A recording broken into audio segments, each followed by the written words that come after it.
Ça y est, le report du match entre Lens et le Paris Saint-Germain a été voté. Et pour rappel, il a été voté à l'unanimité. Ce qui montre encore une fois l'hypocrisie autour de cette règle. Les anti-parisiens focalisent l'attention sur le Paris Saint-Germain alors que cette règle a toujours été utilisée pour les clubs français qui vont loin en Coupe d'Europe. Il y a quelques saisons, l'OM, l'OL et le LOSC en avaient bénéficié. Et maintenant que le Paris Saint-Germain en bénéficie aussi, on nous explique que la Ligue est corrompue au Paris Saint-Germain alors que le but de la Ligue a toujours été clair, favoriser les clubs qui sont en Coupe d'Europe, raison pour laquelle également Strasbourg voit son match reporté. Sauf qu'évidemment, les anti-parisiens utilisent la haine contre le Paris Saint-Germain pour encore une fois focaliser l'attention sur le PSG, alors qu'en réalité, le PSG bénéficie simplement de la même règle que tous les autres. Ce qu'il faut comprendre dans cette histoire, c'est que la Ligue a toujours été claire. Les clubs qui vont en Coupe d'Europe bénéficient de reports de matchs pour favoriser leur match de Coupe d'Europe. Le PSG étant un club de Ligue 1, il bénéficie donc de cette même règle comme les autres, comme aurait pu en bénéficier le LOSC, l'OL et l'OM cette saison s'ils s'étaient qualifiés dans leur match de Coupe d'Europe, et comme en bénéficiera également le Racing Club de Lens la saison prochaine lorsqu'ils seront en Ligue des Champions s'ils font un bon parcours. Le Racing Club de Lens est simplement mal tombé au niveau du calendrier, c'est malheureux pour eux parce qu'encore une fois, personne n'imaginait que le Racing Club de Lens serait deuxième de Ligue 1 à 1 point du Paris Saint-Germain avec un match en plus à ce stade de la saison. Mais donc cette règle et son utilisation n'est pas inventée pour favoriser le Paris Saint-Germain, mais bien pour favoriser les clubs français en Coupe d'Europe, et bien tous les clubs français en Coupe d'Europe qui encore une fois n'avaient qu'à se qualifier et éviter d'être éliminés. Et donc quand on voit tout le remue-ménage des journalistes qui justement capitalisent sur la haine du Paris Saint-Germain, qui font bien exprès de ne pas mentionner cet état de fait ou qu'ils le font à la va-vite, on comprend bien encore une fois pourquoi la Ligue 1 est aussi en retard par rapport à ses concurrents. Plutôt que de protéger les clubs qui peuvent faire briller le championnat sur la scène internationale, ils préfèrent les attaquer et parler de corruption alors qu'ils savent pertinemment que ça n'a absolument rien à voir, que le Racing Club de Lens n'est que la victime des nombreux choix de la LFP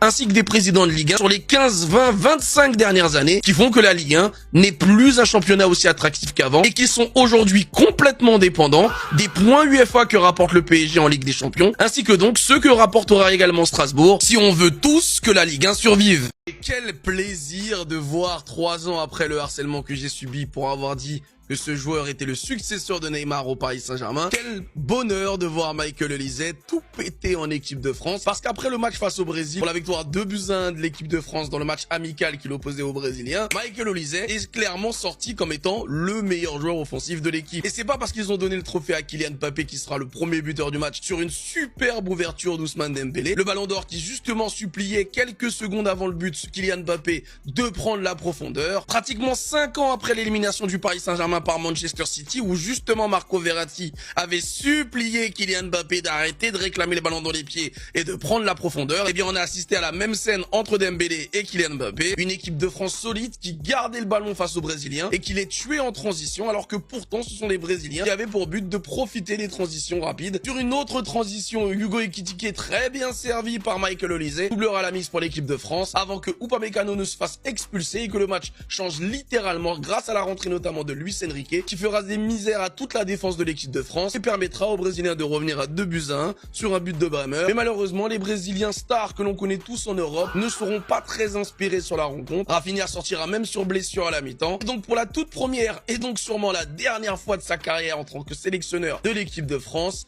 Didier Deschamps bat le Brésil. Lui qui justement en tant que sélectionneur n'avait jamais battu l'équipe aux 5 étoiles. 2 défaites en 2 matchs face aux Brésiliens alors qu'il l'a terrorisé lorsqu'il était joueur. Ce n'était qu'un match amical mais ça en est jamais vraiment quand tu joues contre le Brésil. C'est cool de voir l'équipe de France se mettre en jambes et surtout la bonne humeur qu'on a vue autour des joueurs, contents de se retrouver et surtout volontaires entre eux. Cette équipe de France a énormément de talent et il va falloir capitaliser là-dessus, ne pas se focaliser sur un seul joueur comme on l'a fait lors du dernier Euro parce qu'on peut faire mal de chaque côté du terrain et ce serait complètement con de se nerf tout seul juste pour faire briller un seul mec, encore une fois, comme on l'a fait lors du dernier Euro. Un véritable feuilleton en Espagne, les journalistes espagnols ne veulent plus le lâcher. Kylian Mbappé est de nouveau sous le feu des projecteurs pour son attitude et pour ses choix auprès des journalistes. Et cette fois, c'est le démenti sur l'erreur médicale du Real qui a mis le feu aux poudres. Pensant éteindre l'incendie en conférence de presse, l'attaquant français n'a réussi qu'à braquer un peu plus les médias sur lui. Car cette fois-ci, le ton monte d'un cran chez les journalistes espagnols, qu'il accuse aujourd'hui d'avoir ouvertement menti, non pas pour protéger le Real Madrid, mais pour se couvrir lui-même, puisque des journalistes ont révélé que c'est c'est lui et son clan qui ont fait fuiter le mauvais diagnostic à son genou et que lorsqu'on lui pose la question en conférence de presse, eh bien il préfère défendre les intérêts du club ou plutôt défendre ses propres intérêts puisqu'en ne mettant pas le club face à ses responsabilités, il permet au Real Madrid de se couvrir et de faire comme si ça n'avait jamais existé, même si évidemment le fait que le Real Madrid ait immédiatement changé de médecin et immédiatement rappelé l'ancien médecin du club et donc de ce fait déclasser le médecin actuel même s'il n'est officiellement pas licencié. Le fait également que l'on sait que Kylian Mbappé ne sera plus suivi par les médecins du Real mais par un médecin personnel, cela prouve évidemment que toute cette histoire est vraie. Attaqué également par Daniel Riolo en France qui le traite de menteur, puisqu'en disant l'inverse en conférence de presse, il a donc encore une fois fait passer le journaliste pour un mytho. Et Antonio Romero est allé encore plus loin puisque le journaliste espagnol a expliqué qu'on a l'impression que depuis l'arrivée du capitaine de l'équipe de France au Real Madrid, tout le monde se préoccupe beaucoup plus du Kylian FC plutôt que d'aligner ce joueur comme étant un joueur du Real Madrid. Le mot est désormais lâché. Il avait fallu 4 ans au Paris Saint-Germain pour qu'on parle de Kylian FC, alors qu'il aura fallu seulement que Kylian passe 2 ans dans la capitale espagnole pour que le mot soit lâché.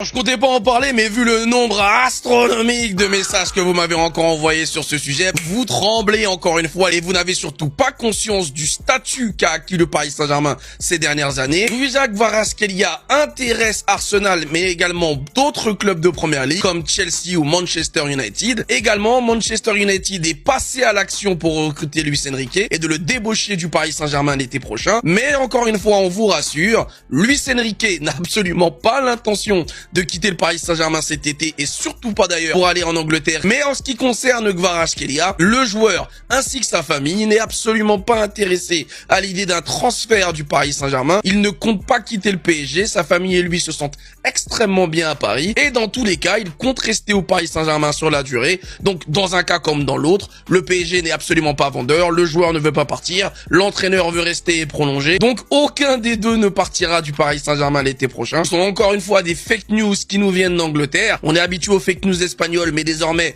il y a des fake news qui viennent d'Angleterre parce qu'aujourd'hui, le Paris Saint-Germain a acquis un statut international au niveau de la convoitise des joueurs qui composent l'équipe, mais également même de l'entraîneur et de ses méthodes de travail. Donc c'est pour ça que vous revoyez avec insistance ce genre de rumeurs, mais elles ne sont que des rumeurs, elles sont équivalentes aux rumeurs qui viennent d'Espagne. C'est juste que maintenant, elles sont aussi en anglais. Mbappé va quitter Nike cet été après 19 ans de partenariat. Moi, j'y crois pas, les gars. La vérité, aujourd'hui, Nike ne peut pas se permettre de perdre Kylian Mbappé. Ils ont Cristiano Ronaldo, 41 ans, fin de carrière.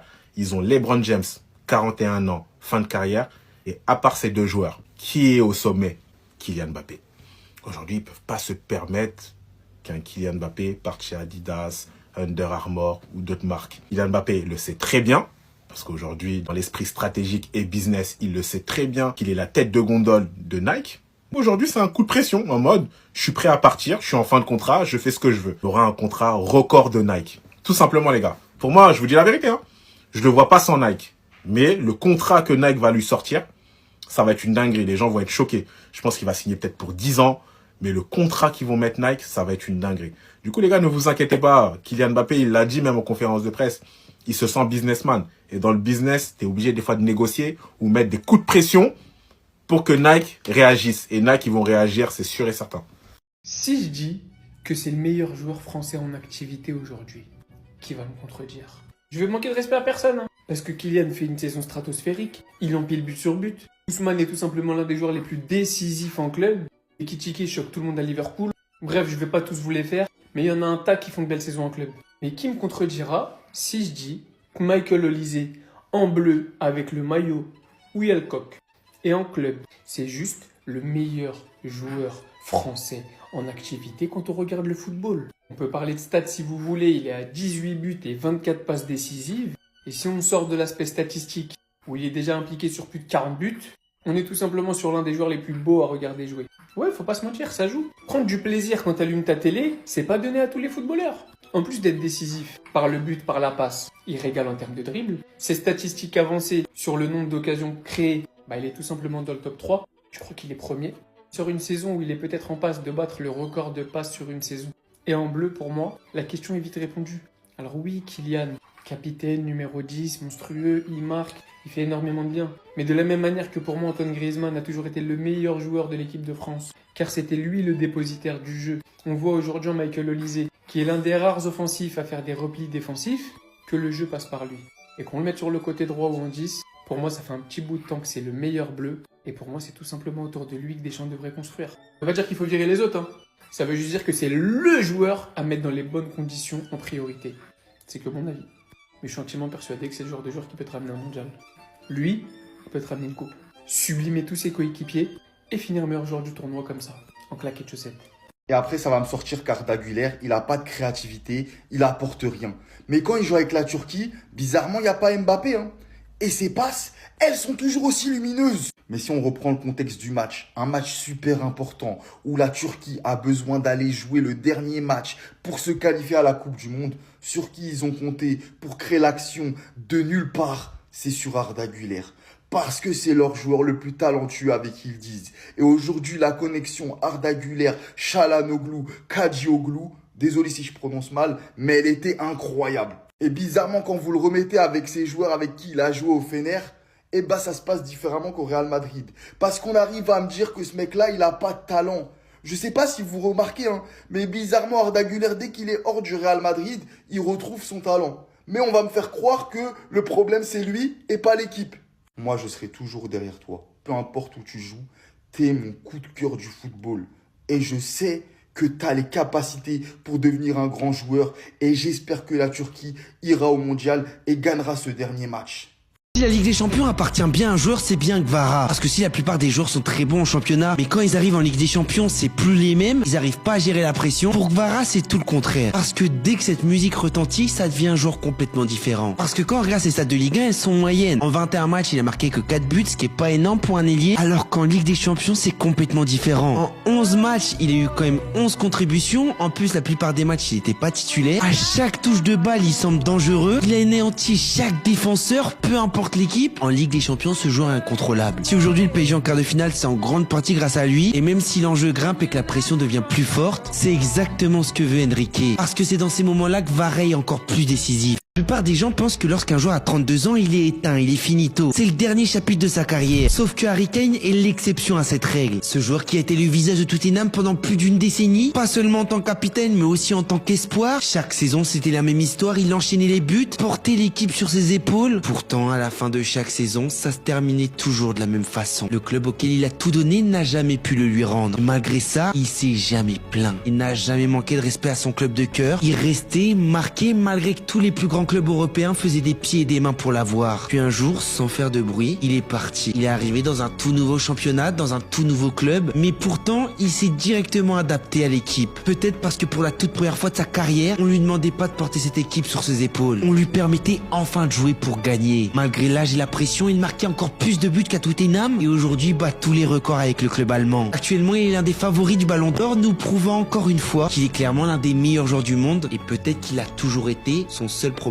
c'est qu'il était au mauvais endroit. Si le Prince de Madrid s'en va cet été, il a encore 2 batailles à livrer avec les Cochoneros. Dedans, on compte un barrage de Ligue des Champions où tout peut arriver. Et la vraie bataille qu'il doit réussir, c'est cette finale qui a été écrite pour lui. Parce que même si Griezmann semble maudit avec l'Atlético de Madrid, où il n'a jamais gagné la Liga, il n'a aussi jamais gagné de Coupe du Roi avec ce club. Et même si les légendes n'ont pas besoin de titre pour l'être à elles seules, imagine juste que dans cette dernière danse, le meilleur joueur de l'histoire de l'Atlético remporte enfin une coupe en Espagne et pas contre n'importe qui. Contre un club qu'il connaît très bien, ce club qu'il a accueilli à ses 13 ans, après que tous les clubs français les refusaient de leur centre de formation parce qu'ils le trouvaient trop petit et trop maigre. Ce club espagnol de 2e division, appelé la Real Sociedad, sera le seul à lui donner une chance. Quelques années plus tard, Antoine leur a bien rendu parce que dès sa première saison professionnelle, il fera monter en Liga son club de cœur. Un club où il y est resté 6 ans en professionnel, un club qui l'a fait découvrir au monde. Ce club, il le retrouve le 18 avril pour la finale de la Coupe du Roi 2026. Donc imagine juste que tout ce que le destin lui doit, lui rend dans une seule nuit.